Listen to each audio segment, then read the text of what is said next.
नमस्कार, इस वक्त आप देखना शुरू कर चुके हैं बढ़ता बिहार और आपके साथ मैं सुप्रिया फाड़की। 2020 की चुनावी 2020 की घड़ियां जैसे जैसे नजदीक आ रही है, सभी राजनीतिक पार्टियां अपने चुनावी अभियान के प्रचार में जोर शोर से जुट गई हैं।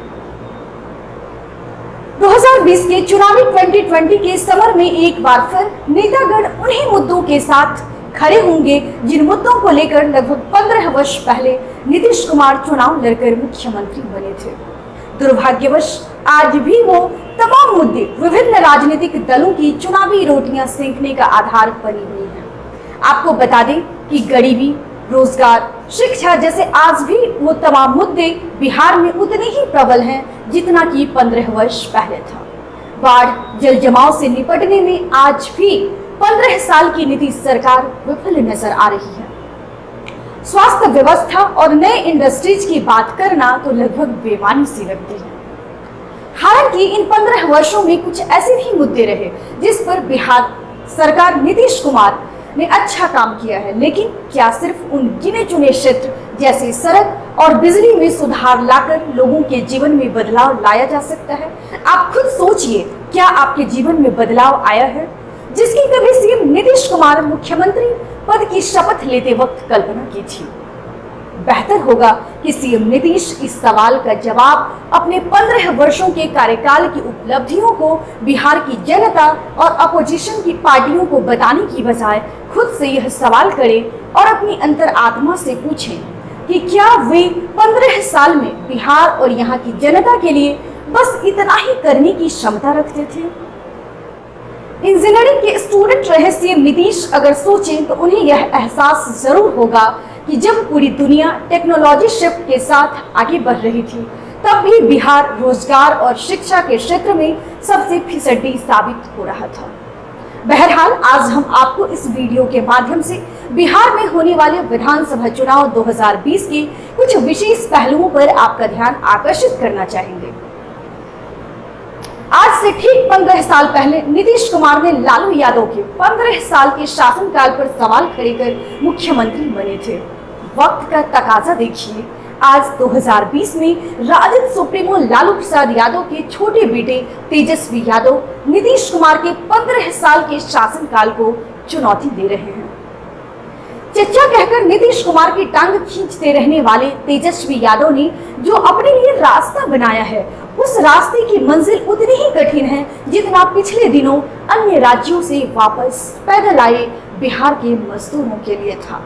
इस मंजिल पर चलते हुए पांव में छाले पड़ सकते हैं, भूखे प्यासे रास्ते पर चलते समय आंखों के आगे अंधेरा छा सकता है, लेकिन यह भी उतना ही सच है कि तेजस्वी यादव को बिहार के मुख्यमंत्री की कुर्सी पर बैठने की अगर चाहत है तो उन्हें कुछ विशेष बिंदुओं पर गंभीरता के साथ ध्यान देना ही होगा। बिहार के नेता प्रतिपक्ष को सीएम नीतीश कुमार की नाकामियों को गिनना छोड़कर इस बात को स्पष्ट करना होगा कि उनका विजन क्या है। अगर वे मुख्यमंत्री बनते हैं तो उन्हें बिहार की जनता को बताना होगा कि वे सूबे के लिए क्या क्या कर सकते हैं। नंबर 1, बतौर सीएम शिक्षा के क्षेत्र में तेजस्वी यादव का विजन क्या है, उन्हें यह स्पष्ट करना होगा। बिहार के हर स्तर के स्कूलों में पठन पाठन की गिरती व्यवस्था सुधारने के लिए उनकी प्लानिंग क्या होगी। सूबे के प्राथमिक विद्यालय, मध्य विद्यालय और इंटर स्कूलों में शिक्षकों की कमी और शिक्षकों की अनुपस्थिति के कारण छात्र प्राइवेट स्कूलों और कोचिंग संस्थानों की तरफ रुख कर चुके हैं। प्राइवेट स्कूल और कोचिंग संस्थानों में छात्रों की भीड़ दिन प्रतिदिन बढ़ती जा रही है। आलम यह है कि प्राइवेट संस्थानों की फीस काफी महंगी हो गई है। सरकारी स्कूलों की गिरती शिक्षा व्यवस्था और महंगी फीस के कारण समाज के गरीब, वंचित और हाशिए पर खड़ा एक वर्ग शिक्षा के से लगातार दूर होता जा रहा है। तेजस्वी को अपने एजेंडा को जनता को बताना ही होगा कि प्राइवेट संस्थानों की ओर पलायन करने से छात्रों को वो कैसे रोकेंगे। साथ ही पूर्व डिप्टी सीएम को यह भी स्पष्ट करना होगा कि सूबे के शिक्षकों को हड़ताल पर जाने से छुटकारा दिलाने में उनका कदम क्या होगा। कारण नंबर 2, तेजस्वी को बिहार के युवाओं को अपने विश्वास में लेना होगा। कैसे, यह तो उन्हें तय करना है। बिहार के बेरोजगार युवाओं के लिए बतौर सीएम उनका स्टेप क्या होगा। हर साल प्रतियोगिता परीक्षा में हो रही धांधली के कारण गरीब मेरिटोरियस छात्र छात्राएं लगातार असफल हो रहे हैं और अमीरजादे पैसे देकर नौकरी पा रहे हैं। अब तक करप्शन से अछूता रहा सिविल सर्विसेज में घोटाले और धांधली की बात भी बीते दिनों सामने आई है। बीते कुछ सालों में बीपीएससी घोटाला लोगों के सामने आया। बात अगर एसएससी के बारे में करें तो ऐसा लगता है कि एसएससी के बारे में बात करना, चर्चा करना भी शायद बेमानी होगी। यहाँ तक कि घूस लेकर 10वीं और 12वीं की परीक्षा में स्टेट टॉपर बनाने का खेल कई सालों से चल रहा है। एक विशाल युवा वर्ग उनकी बातों में कैसे और क्यों यकीन करें, इस पर तेजस्वी को काम करना होगा। क्योंकि उनकी पार्टी राजद भी इन सब आरोपों से अछूता नहीं है, इसलिए उन्हें लगातार युवाओं से इंटरेक्ट करना होगा और इस बात का यकीन दिलाना होगा कि उनके पिता के कार्यकाल में हुई गलती दोबारा दोहराई नहीं जाएगी।